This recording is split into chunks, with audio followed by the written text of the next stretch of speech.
Good morning student. 10th class student. जैसा कि आप जानते हैं कि हम बायोलॉजी में लाइफ प्रोसेस चैप्टर के अंतर्गत ह्यूमन सर्कुलेटरी सिस्टम का अध्ययन कर रहे हैं। उसी क्रम में आज हम बच्चों स्टार्ट करेंगे ह्यूमन हार्ट। तो ह्यूमन हार्ट एक इम्पोर्टेंट टॉपिक है। कल के प्रीवियस लेक्चर में हम लोगों ने आर्टरीज, वीन और कैपिलरीज जो ब्लड वेसल्स होते हैं उनके बारे में स्टडी किया था। आज हम लोग देखेंगे ह्यूमन हार्ट की एनाटॉमी और फिजियोलॉजी, किस प्रकार से काम करता है और किस प्रकार से उसकी स्ट्रक्चर होती है। तो हम लोग स्टार्ट करते हैं ह्यूमन हार्ट। तो heart is a hollow somewhat triangular pumping organ of the body made up of cardiac muscles fibre. तो ह्यूमन हार्ट जो होता है एक हॉलो स्ट्रक्चर होता है, कुछ इसका जो कॉनिकल शेप में होता है जो कि एक ट्रायंगुलर रूप में होता है। यह एक मेनली एक पंपिंग ऑर्गन है जो कि फैसिलिटेट करता है ब्लड को पूरी बॉडी में ट्रांसपोर्ट करने के लिए। In a adult human heart is about 12 centimetre in the length and 9 centimetre in the breadth. अगर हम किसी भी वयस्क मनुष्य के हार्ट का अगर आकार की अगर मेज़रमेंट देखें तो ये लगभग 12 सेंटीमीटर लंबाई में और 9 सेंटीमीटर चौड़ाई में होता है। इसका लगभग जो एवरेज वेट होता है वो 300 ग्राम से लेकर 350 ग्राम से 300 टू 350 ग्राम मेल्स में और 250 टू 300 ग्राम इन फीमेल। तो कह सकते हैं हम कि मेल का लगभग जो हार्ट होता है वो 50 ग्राम अधिक होता है। तो एवरेज वेट जो होता है मेल में 300 से लेकर 350 ग्राम और जो फीमेल होती हैं फीमेल में आपका 250 से लेकर 300 ग्राम तक होता है। Heart is located in the two lungs. Thoracic cavity is covered with a thin and 2 layered sac is called pericardium. यह जो आपकी थोरेसिक जो चेस्ट एरिया होता है, चेस्ट एरिया को हम थोरेसिक कैविटी कहते हैं, पर स्थित होता है। ये लंग्स के बीच में स्थित होता है और ये एक पतली डबल लेयर एक झिल्ली नुमा एक संरचना जिसको हम पेरिकार्डियम कहते हैं के द्वारा ढका हुआ होता है। Pericardial cavity between the heart and pericardium is filled with the pericardial fluid secreted by the pericardium itself. और जो पेरिकार्डियम जो कैविटी होती है, एक गुहा होती है और हार्ट के बीच में एक पेरिकार्डियल फ्लूइड भरा होता है और ये जो फ्लूइड होता है किसी भी प्रकार के स्ट्रोक या किसी भी प्रकार के जर्क से हार्ट को प्रोटेक्शन प्रदान करता है। तो ये पेरिकार्डियल फ्लूइड भरा हुआ होता है। Pericardium help in the frictionless movement of the heart and also protect from the mechanical and physical shocks। तो किसी भी प्रकार से, जैसे मैंने बताया था कि किसी भी प्रकार के फ्रिक्शन रहित जो मूवमेंट होता है, किसी भी प्रकार का घर्षण न हो, इस कारण ये आपका पेरिकार्डियम हेल्प करता है, उसको स्मूथन प्रदान करता है और ये मैकेनिकल और फिज़िकल किसी भी प्रकार का जो शॉक होता है, किसी भी प्रकार का जर्क होता है से बचाता है। अगर हम ह्यूमन हार्ट की स्ट्रक्चर देखें तो ये एक internal structure of the heart है। जैसा कि आप जानते हैं कि आपका जो ह्यूमन हार्ट होता है वो 4 चैम्बर होता है। इसकी चर्चा हम आगे करेंगे। तो ये आपका एक वेल डेवलप्ड इंटरनल स्ट्रक्चर है। ये आपका वीना कावा है। ये स्ट्रक्चर जो है वो आपका वीना कावा है। ये आपकी मेन वीन होती है। वीन वो एक कैपिलरीज एक ब्लड वेसल्स होती है जिसमें डिऑक्सीजनेटेड ब्लड फ्लो करता है। डिऑक्सीजनेटेड ब्लड जो पूरे शरीर से हार्ट में आता है और प्यूरीफाई होने के बाद में वो आर्टरीज के माध्यम से दोबारा शरीर में जाता है। तो ये आपका वीना कावा है, मेन वीन है। ये आपका राइट आर्ट्रियम है। अपर पार्ट आपका आर्ट्रियम कहलाता है, नीचे वाला पार्ट आपका वेंट्रिकल कहलाता है। और आर्ट्रियम और वेंट्रिकल, ये आपका आर्ट्रियम है। आर्ट्रियम और राइट वेंट्रिकल के बीच में ये जो हिस्सा होता है इसको हम ट्राइकुप्सिड वॉल्व कहते हैं। ये ट्राइकुप्सिड वॉल्व होता है, ये एक वॉल्व का काम करता है जो किसी भी प्रकार से राइट आर्ट्रियम से राइट वेंट्रिकल में जो ब्लड जाता है उसके बैक फ्लो को कंट्रोल करता है, बैक फ्लो नहीं होने देता। अगर हम इसके राइट साइड की अगर हम लोग बात करें तो राइट साइड में आप ऑर्टा होती है, ये आपकी मेन आर्टरीज होती है। यहाँ से ऑक्सीजनेटेड ब्लड पूरी जो बॉडी होती है बॉडी में ट्रांसफ़र होता है।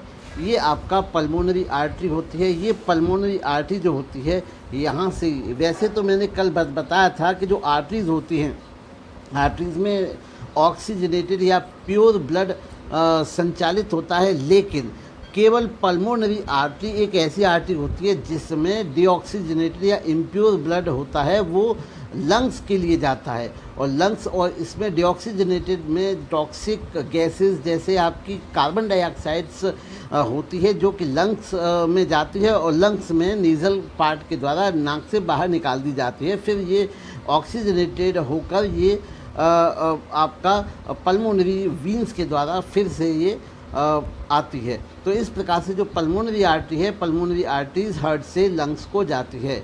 अब ये है आपका पल्मोनरी वीन्स। पल्मोनरी जो वीन्स है वो आपकी लंग्स से आती है हार्ट की तरफ। अब यहाँ से ये हम स्ट्रक्चर देखते हैं, ये आपका अपर पार्ट, ये आपका राइट आर्ट्रियम है और ये आपका अपर जो स्ट्रक्चर जो चैम्बर होते हैं दो, उनको हम आर्ट्रियम कहते हैं। ये राइट है और ये आपका लेफ़्ट है। तो इस प्रकार से, और जो नीचे वाला है इसको हम वेंट्रिकल कहते हैं। ह्यूमन हार्ट, जैसा कि बच्चे जानते होंगे, ह्यूमन हार्ट 4 चैम्बर होता है। तो ऊपर वाले जो 2 पार्ट होते हैं उनको हम आर्ट्रियम और नीचे वाले जो 2 पार्ट होते हैं उनको वेंट्रिकल कहते हैं। और यहाँ पर हम लोग देखते हैं कि लेफ़्ट आर्ट्रियम, राइट आर्ट्रियम और राइट वेंट्रिकल के बीच में ट्राइकुप्सिड वॉल्व होता है और लेफ़्ट आर्ट्रियम और लेफ़्ट वेंट्रिकल के बीच में आपका बाइकुप्सिड वॉल्व होता है। इसकी हम डिटेल में अभी आगे चर्चा करेंगे। और यहाँ पर आपका सेप्टम होता है। जो सेप्टम एक ऐसी स्ट्रक्चर है, वो एक प्रकार से यहाँ पर इस चैम्बर को, राइट चैम्बर को लेफ़्ट चैम्बर से अलग करने का काम करती है, सेपरेट करने का काम करते हैं। यहाँ पर दोनों चैम्बर को, इंटरमिक्सिंग को प्रोटेक्ट करती है। तो इस प्रकार से हमने देखा कि ये आपकी इंटरनल स्ट्रक्चर है हार्ट की। अब हम लोग देखें इसकी ब्रीफिंग। तो ह्यूमन हार्ट इसे डबल पंप, यहाँ पर एक डबल पंप की भांति ह्यूमन हार्ट काम करता है। यह 2 इक्वल हाफ्स, 2 भागों में बराबर विभाजित होता है। एक पार्ट को लेफ़्ट पार्ट और एक पार्ट राइट पार्ट, जो कि सेप्टा के द्वारा, जो कि ये आपका सेप्टा है, इसको हम सेप्टा के द्वारा, ये सेप्टा के द्वारा लेफ़्ट पार्ट और लेफ़्ट और राइट पार्ट में इक्वली डिवाइड होता है। अपर स्मॉलर थिन वॉल्ड ऑरिकल और आर्ट्रियम, जिसको हम प्लूरली आर्ट्रिया कहते हैं, और लोअर जो थिक वॉल्ड होता है उसको हम वेंट्रिकल कहते हैं। थर्स हार्ट हैज़ 4 चैम्बर। इस प्रकार से हम कह सकते हैं कि जो ह्यूमन हार्ट होता है, ह्यूमन हार्ट 4 चैम्बर होता है। ह्यूमन हार्ट आपका 4 चैम्बर, ये आपका, अगर हम ये इसके अंदर चारों चैम्बर आते हैं। अपर जो चैम्बर है ये आपका आर्ट्रियम है और नीचे वाले जो चैम्बर हैं इनको हम वेंट्रिकल कहते हैं। तो इस प्रकार से हम देखते हैं कि जो ह्यूमन हार्ट होता है वो 4 चैम्बर होता है। इस प्रकार से the irregular transfer groups occur the coronary sulcus and oblique groups is called inter ventricular sulcus is present between the 2 ventricles. तो 2 वेंट्रिकल्स के बीच वाले हिस्से को सेपरेट करने वाली जो प्लेस होता है उसको हम इंटर वेंट्रिकुलर सक्लस कहते हैं। The auricle is receiving chamber and ventricle act as a pumping chamber. और यहाँ पर आपका जो ऑरिकल जो सेगमेंट होता है, ऑरिकल जो हिस्सा होता है, वो एक रिसीविंग चैम्बर की भांति काम करता है, जबकि जो वेंट्रिकल होता है वो एक पंपिंग चैम्बर की भांति काम करता है।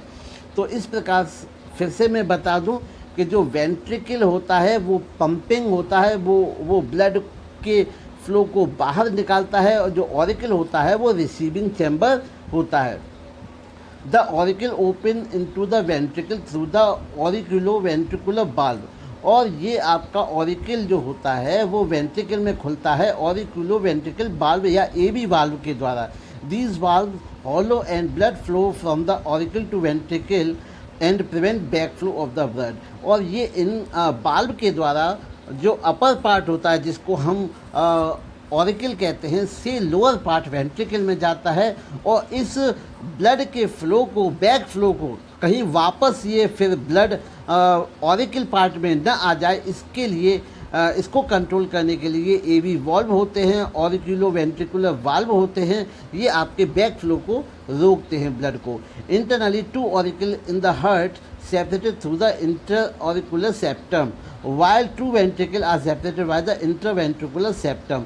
तो इस प्रकार से जो इंटरनली जो आपके कह सकते हैं कि ऑरिकल होते हैं वो आपके इंटर ऑरिकुलर सेप्टम द्वारा, और जबकि जो वेंट्रिकल होते हैं वो इंटरवेंट्रिकुलर सेप्टम के द्वारा आपके सेपरेट होते हैं। The opening of the right auricle into right ventricle is guarded by the tricuspid valve. और जो राइट पार्ट की हम बात करें तो राइट पार्ट में जो राइट पार्ट जो हमने बताया, ये राइट जो पार्ट है, यहाँ पर जो ब्लड होता है, ब्लड जो फ्लो करता है नीचे की तरफ जिसमें वेंट्रिकल पार्ट होता है, उसको ये कंट्रोल करने वाला जो हिस्सा होता है इसको हम ट्राइकुप्सिड वॉल्व कहते हैं। और जो ट्राइकुप्सिड वॉल्व है उसकी आप अगर हम देखें तो ट्राइकुप्सिड वॉल्व की जो स्ट्रक्चर है वो इंटरनली ये है। ये ट्राइकुप्सिड वॉल्व की इंटरनल स्ट्रक्चर है। इस प्रकार से यहाँ पे हम देख सकते हैं कि ये इसमें ट्राइकुप्सिड वॉल्व में 1, 2 एंड 3 सेगमेंट होते हैं, इसीलिए इसको ट्राइकुप्सिड वॉल्व कहते हैं। तो यहाँ पर हम देखते हैं कि the opening of the right auricle into right ventricle is guarded by the tricuspid valve. It has 3 flaps, इसके 3 फ्लैप्स होते हैं। And opening of the left auricle into left ventricle is guarded by the bicuspid valve. और यहाँ पर, और इसको mitral valve भी कहते हैं, यहाँ पर जो आपका लेफ्ट ऑरिकल से लेफ्ट वेंट्रिकल में जो ब्लड आता है वो इस बाइकुप्सिड वॉल्व के द्वारा, बाइकुप्सिड यहाँ पे आप देख सकते हैं दो एक प्रकार से कह सकते हैं कि इसके सेगमेंट फ्लैप्स जिनको कहते हैं दिखाई देते हैं आपको, 1 और 2। यहाँ पर 3 हैं, 1, 2 और 3 होने के कारण इसको हम कहते हैं ट्राइकुप्सिड वॉल्व, और यहाँ पर 2 हैं तो इसके कारण कहते हैं हम बाइकुप्सिड।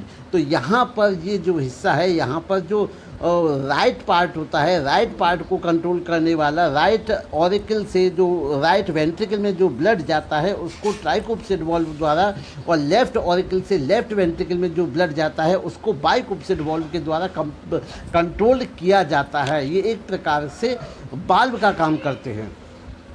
तो it flows flap, it has 2 flaps. तो यहाँ पर हम देखा कि इसके 2 फ्लैप्स होते हैं, 2 इसके कह सकते हैं मुहाने होते हैं। The right half of the heart receive deoxygenated blood. जो राइट पार्ट होता है वो रिसीव करता है डीऑक्सीजनेटेड या इम्प्योर ब्लड। डीऑक्सीजनेटेड ब्लड से तात्पर्य होता है जिसमें कार्बन डाइऑक्साइड की कंसंट्रेशन ज़्यादा होती है, ऑक्सीजन की कंसंट्रेशन कम होती है। From the body and left receive oxygenated blood. और जो लेफ्ट पार्ट होता है वो ऑक्सीजनेटेड जो ब्लड होता है वो रिसीव करता है लंग से।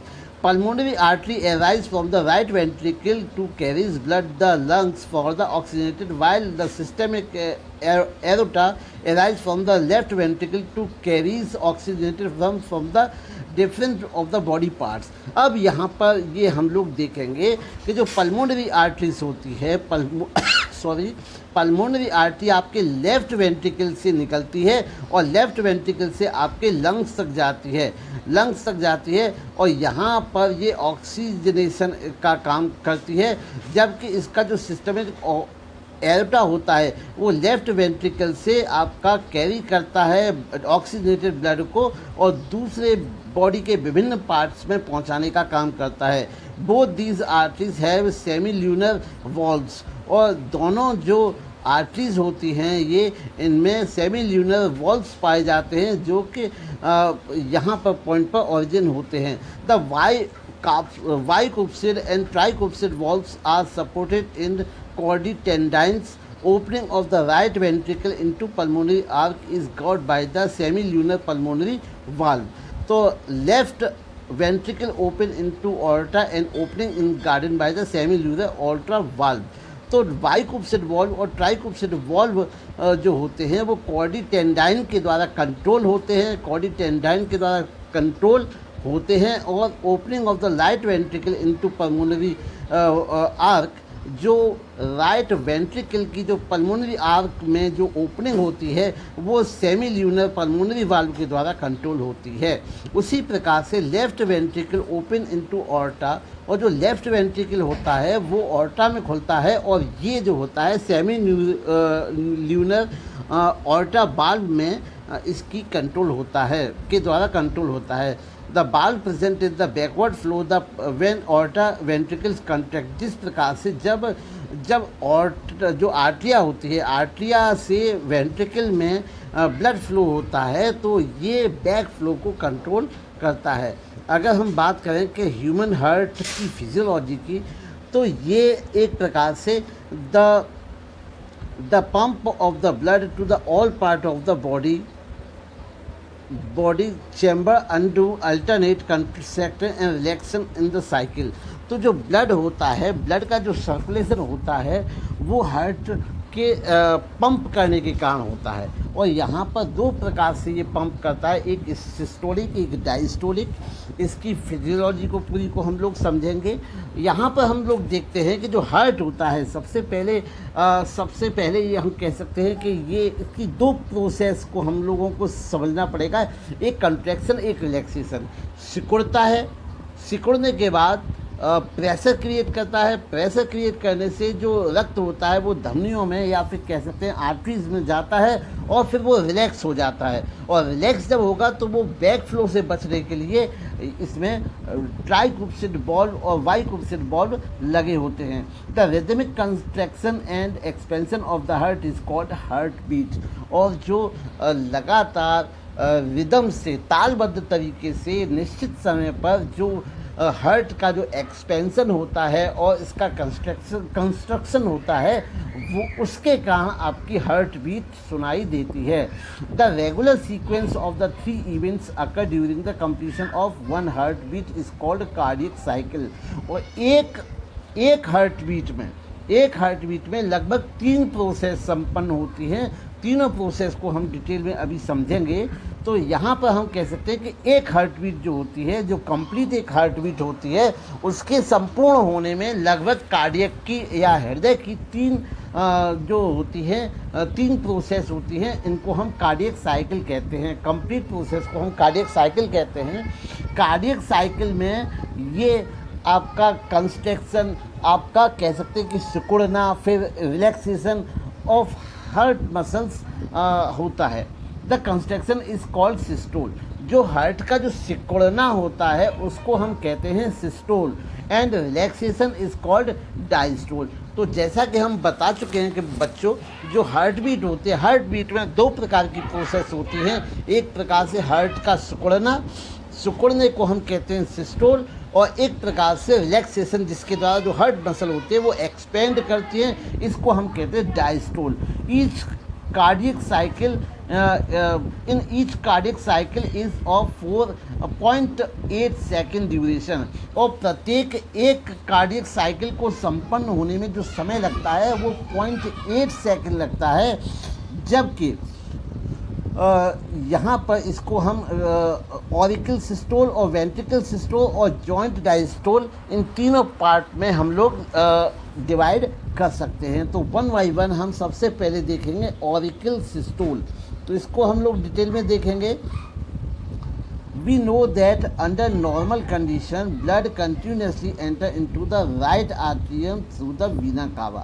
हम लोग जानते हैं कि नॉर्मल कंडीशन पर जो ब्लड होता है, जो रक्त होता है आपके राइट आर्ट्रियम, जो अपर पार्ट होता है, अपर चैम्बर होता है हार्ट का, राइट साइड का, वीना कावा के द्वारा आपका हार्ट इसमें एंट्री करता है, and left atrium through the pulmonary vein. और लेफ्ट आर्ट्रियम में पल्मोनरी वीन्स के द्वारा रक्त, इसमें ब्लड जो होता है वो एंटर करता है। फिर से मैं बता दूं कि जो नॉर्मल कंडीशन होते हैं, नॉर्मल कंडीशन में कंटिन्यूसली लगातार जो ब्लड होता है वो राइट आर्ट्रियम में वीना कावा के द्वारा और लेफ्ट आर्ट्रियम में पल्मोनरी वीन के द्वारा ब्लड एंटर करता है। फ्रॉम द ऑरिकल से लगभग 70% जो ब्लड होता है वो पैसिवली फ्लो होता है वेंट्रिकल में, और बाकी का जो ब्लड होता है वो पंप किया जाता है वेंट्रिकल के द्वारा, जिसके द्वारा वो सिकुड़ता है auricle. The pressure in the auricle rise, जिससे कि ऑरिकल में प्रेशर क्रिएट होता है।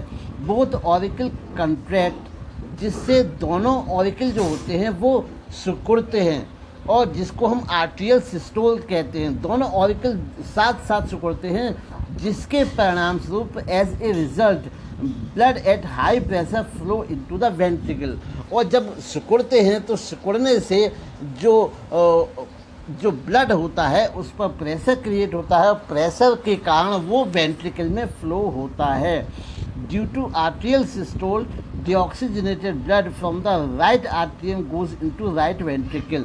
और प्रेशर के कारण जो आर्टियल सिस्टोल के कारण जो आपका डिऑक्सीजनेटेड ब्लड होता है वो आपका राइट आर्टियम से राइट वेंट्रिकल में जाता है। ये मैंने बताया था कि राइट आर्टियम और राइट वेंट्रिकल के बीच में एक वाल्व होता है जो कि ब्लड के बैक फ्लो को और अमाउंट को कंट्रोल करता है। इसको हम ट्राइकुप्सिड वाल्व कहते हैं। तो यहाँ पर हम देखते हैं कि जो डिऑक्सीजनेटेड ब्लड होता है वो राइट आर्टियम से राइट वेंट्रिकल में ट्राइकुप्सिड वाल्व के द्वारा एंटर करता है। The valve of great veins, vena cava जिसको हम कहते हैं, close due to the construction of auricle. Auricle के कंस्ट्रक्शन या सिकुड़ने के कारण जो वीना कावा होती है वो आपका जो होता है वो बंद होता है, उसका मुंह बंद होता है। And the oxygenated blood goes from left आर्टियम टू लेफ्ट वेंट्रिकल। और जिसके कारण जो ऑक्सीजनेटेड ब्लड होता है वो लेफ्ट आर्टिकल से लेफ्ट वेंट्रिकल में जाता है थ्रू द बाइकुप्सिड वाल्व के द्वारा। At the end auricle systole and construction of the ventricle start. अब इस प्रकार से यहाँ पे ऑरिकल की जो सिस्टोल होता है अर्थात जो कंस्ट्रक्शन होता है वो समाप्त हो जाता है। अब इसके बाद आपका वेंट्रिकल सिस्टोल स्टार्ट होता है। As a ventricle contract pressure of the blood cause close the atrioventricular valve. और जैसे ही वेंट्रिकल कंट्रैक्ट होता है जो कि आपका वेंट्रिकल सिस्टोल होता है, प्रेशर क्रिएट होता है जिसके द्वारा जो एंट्रोवैस्कुलर वाल्व होता है वो क्लोज होता है। This sudden closure of AV valve at start ventricle systole produce in the first heart sound. तो इस प्रकार से एवी वाल्व के कारण यहाँ पर पहला जो साउंड होता है वो प्रोड्यूस होता है जिसको हम कहते हैं लब, LUBB, लब। तो पहला एक जो होता है वो पहली साउंड सुनाई देती है लब। When the pressure of ventricle exceed, जब वेंट्रिकल पर प्रेशर बढ़ता है, the valve guarded great arteries जिसको हम आपका सेमिल्यूनर वाल्व कहते हैं ओपन्स। प्रेशर के कारण वो खुल जाती है एंड ब्लड रस आउट, और खून जो रक्त होता है वो वहाँ से बाहर निकलता है। This mark is the end of ventricle systole. इस प्रकार से वेंट्रिकल सिस्टोल जो होता है वो समाप्त हो जाता है। The blood from the right ventricle is taken to the lungs, और यहाँ से जो ब्लड होता है वो राइट वेंट्रिकल से लंग्स में जाता है through the pulmonary arteries, pulmonary artery के द्वारा। And blood from the left ventricle distributed, और जो लेफ्ट वेंट्रिकल होता है लेफ्ट वेंट्रिकल के द्वारा पूरी बॉडी में डिस्ट्रीब्यूटेड हो जाता है थ्रू द ऑर्टा के माध्यम से। ऑर्टा जो हम कहते हैं वो मेन आर्टरीज होती है। मेन आर्टरीज के द्वारा ये पूरी बॉडी में जो ब्लड होता है वो सर्कुलेट हो जाता है। The pressure inside the ventricle falls thus the closure of the semilunar valves. This closure of the semilunar valves start the ventricle cells to produce a second sound called dub। तो यहाँ पर आपका ventricle systole समाप्त होने के बाद में जो सेमिल्यूनर वाल्व होते हैं वो बंद हो जाते हैं, और बंद होने के बाद में एक सेकंड साउंड सुनाई देता है। इस साउंड को हम कहते हैं लब। तो यहाँ पर हम कह सकते हैं कि जो हर्ट होता है, हर्ट में दो साउंड की आवाज़ आती है आपकी लब और डब। तो इस प्रकार से जिसको हम शॉर्ट में डब लब डब की आवाज़ कह सकते हैं। अब हम लोग देते हैं joint systole, joint diastole. During the joint diastole all 4 chamber are relax, और जॉइंट डायस्टोल के दौरान चारों जो चैम्बर होते हैं वो क्या रिलैक्स करते हैं, वो एक्सपेंड करते हैं and blow from the all body parts except lungs, और पूरी बॉडी में सिवाय लंग्स के deoxygenated blood fills in the right auricle, और राइट ऑरिकल में फिर से जो ब्लड होता है वो भर जाता है थ्रू द वीना कावा, वीना कावा जो आपकी मेन वीन है उसके द्वारा, and blood from the lungs fill with the auricle through the pulmonary vein, और पल्मोनरी वीन्स के द्वारा जो ब्लड होता है जो लंग्स से आता है वो लेफ्ट ऑरिकल में भर जाता है, and the blood returning to the heart under the low pressure, और जो ब्लड होता है वो लो प्रेशर के माध्यम से वो हार्ट के अंदर आ जाता है। वन कंप्लीट हार्ट में जो ब्लड आता है वो लो प्रेशर पर आता है, और हार्ट से जो ब्लड निकलता है वो हाई प्रेशर पर निकलता है। One complete heart beat last about 0.8 second, और यह जो प्रक्रिया होती है कंप्लीट एक कार्डियक साइकिल की वो लगभग 0.8 सेकेंड होती है, और यहाँ पर 3 इवेंट्स होते हैं, namely auricle systole, ventricle systole and joint diastole. तो इसमें लगभग 0.1, 0.3 एंड 0.4 सेकेंड लगते हैं। 0.1 सेकेंड लगते हैं आपके ऑरिकल सिस्टोल में, 0.3 लगते हैं आपके वेंट्रिकल सिस्टोल में, और जॉइंट सिस्टोल डायस्टोल में आपके 0.4 सेकेंड लगते हैं। तो जो कंप्लीट जो प्रोसेस है वो आपकी 0.8 सेकेंड में कंप्लीट होती है। तो इस प्रकार से हम कहते हैं कि जो हार्ट बीट होती है उसकी जो रेट होती है नॉर्मल किसी इंसान की, वो 1 मिनट में लगभग 70 to 72 बीट्स प्रोड्यूस करती है, और जो एडल्ट मेल होते हैं उनमें फीमेल में 70 to 72, और यहाँ पर जो मेल होते हैं मेल में लगभग 80 तक हो सकती है। और आपके हम कह सकते हैं कि यह फिजिकल एक्सरसाइज जब होती है तो फिजिकल एक्सरसाइज में इसकी जो रेट होती है वो बढ़ जाती है, क्योंकि फिजिकल एक्सरसाइज के दौरान जो ऑक्सीजन की डिमांड होती है, ऑक्सीजन की डिमांड बढ़ती है, तो ऑक्सीजन की डिमांड को पहुंचाने के लिए हार्ट को ज़्यादा काम करना पड़ता है, क्योंकि हार्ट में जो ऑक्सीजन होती है वो ब्लड के माध्यम से प्रत्येक ऑर्गन तक, प्रत्येक टिश्यू तक पहुंचती है। तो वहाँ जब ऑक्सीजन की डिमांड बढ़ेगी तो जल्दी जल्दी ऑक्सीजन की डिमांड को पहुंचाने के लिए, ब्लड को वहाँ तक फ्लो करवाने के लिए हार्ट को जल्दी जल्दी ये आपका कार्डियक साइकिल कंप्लीट करनी होगी। इस कारण क्या होता है कि जो आपकी जो हार्ट बीट होती है उसकी जो रेट होती है वो बढ़ जाती है। और यहाँ पर जो हार्ट बीट होती है, हार्ट बीट को हम स्टेथोस्कोप नामक जो संयंत्र होता है उसकी सहायता से हम मेज़र करते हैं। तो इस प्रकार बच्चों आज हमने ह्यूमन हार्ट के बारे में, उसकी क्या एनाटॉमी है, किस प्रकार की स्ट्रक्चर है, किस प्रकार से 4 चैम्बर्ड होते हैं, क्या ट्राइकुप्सिड वॉल्व होता है, क्या आपका बाइकुप्सिड वॉल्व होता है, इनकी फिजियोलॉजी क्या होती है, किस प्रकार से कार्डियक साइकिल कंप्लीट होती है, को हमने आज स्टडी किया। कल की क्लास में हम लोग ब्लड प्रेशर और जो ह्यूमन का जो पूरी जो हार्ट की जो कंप्लीट साइकिल होती है उसके बारे में, जो डबल साइकिल होती है उसके बारे में चर्चा करेंगे।